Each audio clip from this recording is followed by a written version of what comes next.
Hells Angels again, was it? No, not this time. Not this time. They've learned from that mistake. Guys, we're giving you one more try. But if anyone dies, there's going to be trouble. You know what I started rereading recently is Hell's Angels, the Hunter S. Thompson book. Oh, is it? I've never read it. It's incredible. Because there's that incredible. movie coming. There's the new. I watched the trailer for the new Tom Hardy. Is that movie. Have you seen? Let's put it up. Is that about the book? No, it's about Hell's Angels. It's I think it's called. Is it called Motorbikers or Motorbike Riders? Bike riders. Bike Riders. Mm. It looks Yeah. phenomenal. The movie's incredible, or the book rather is incredible.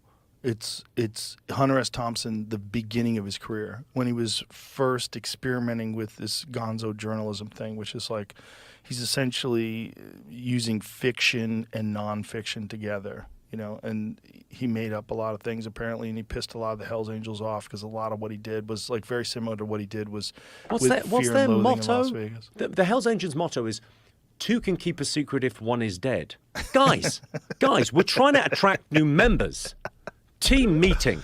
Well, he also goes into the roots of what like how they got established, and it's a lot of people that were disenfranchised from the Vietnam War. Yeah. They were just shell shocked and PTSD broken, and yeah, it's and they couldn't fit in with society anymore. And then they found this wild group of people that also couldn't fit in with society, and they found a brotherhood, much like the brotherhood that they had in the military. I met a guy when I was doing a gig in, I'm just trying to think where it was. It was somewhere, I think Hamilton in New Zealand, where they have kind of biker gangs, and they've got some. Oh, yeah? And I was, they've got big biker gangs in New Zealand, yeah. Oh, I didn't know that. Have you played New Zealand? No. Oh my God, you got to go. I mean, it's phenomenal, phenomenal place. New Zealand, Australia. I was there for 3 months this year. It's the best audiences, wonderful people. Anyway, I'm there. I'm on stage. I'm chatting to a guy in the front row. What do you do? Oh, I'm in the Hells Angels.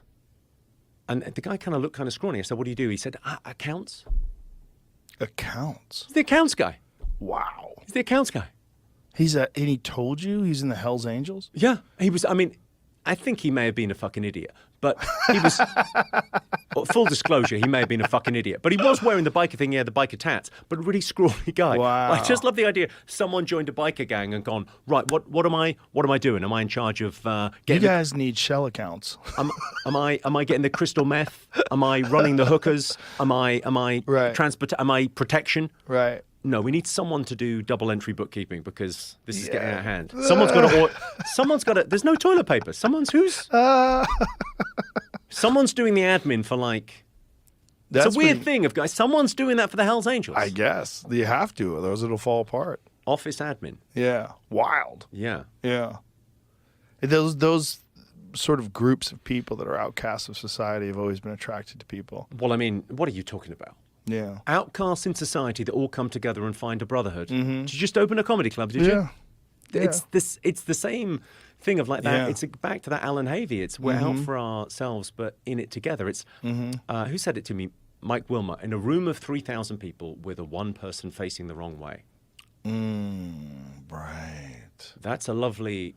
That's a great way to put it. I think comics are people that could fit in, but chose not to. Most comedians I know, you go, well, at high school, I was in like 4 different groups, or university at 4 different friendship groups, and kind of kept them kind of separate from each other.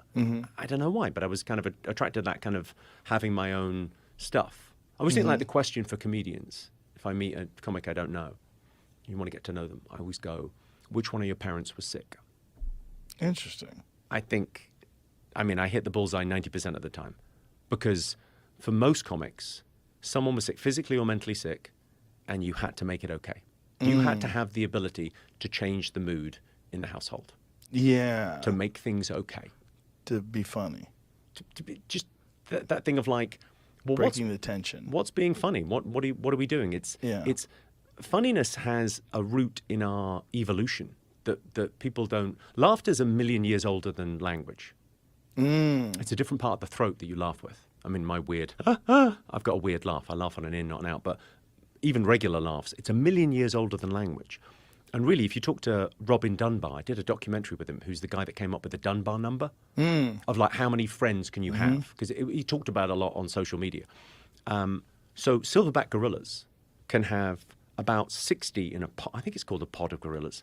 So silverback gorillas can have about 60 in the group, and they groom each other. And then it gets to 65, and there's 5 guys going, I don't even fucking know that guy. Start our own pod. And they start their own pod. Now, that doesn't sound very interesting, but human beings, because we had laughter, it was remote grooming. So we could have bigger pods. We could have 150 people in our little groups. And 150 people allows specialization. And specialization allows civilization. So it's an incredibly important thing. And really, when you think about what most laughter is, it's this thing where you go, I'm not a threat. Everything's all right.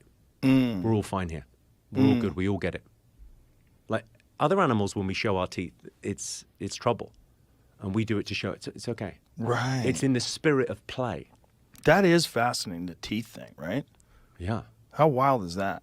That we are so far removed from using our teeth as weapons that when we show our teeth, it's like, it's fun. But it's also, it's in the spirit of play. Yes. Because it's the same as like, well, tickling is if you tickle someone in the street, try it. They're not going to laugh. A random stranger in the street, try and tickle them. It has to be playful. Both people have to be involved. Yeah. Like a little play fight. Yeah. It's testing the boundaries of what's okay. Yeah. And laughter does the same thing. Laughter's like, I think that thing about what it does, it rewards pattern recognition, verbal dexterity, and it allows us to get on in bigger groups. The importance can't be overstated. And you unite people in some strange way. People with completely different opinions about things. It's one of the things that I've said that's amazing about comedy as well, is that you can go on stage and have an opinion, and I can be in the audience, and I have a completely different opinion. I don't agree with you at all. I'm like, I don't agree with this guy. But if you go on stage with an opinion, you make me laugh, you have somehow or another, you've injected that idea into my mind, and now I have to consider how the irony and how the comedic value of your expressing that opinion is Unfortunately, you're not the first guy to notice this. Yeah. So, I mean, Hitler knew it, and that's why Cabaret is such a great piece, because those cabaret clubs in Germany, and if you laugh with someone, it's like. How did Hitler use that? He shut down the clubs. He Really? shut down all that. Have you never seen Cabaret? No. Oh, you've got to see Cabaret. So these incredible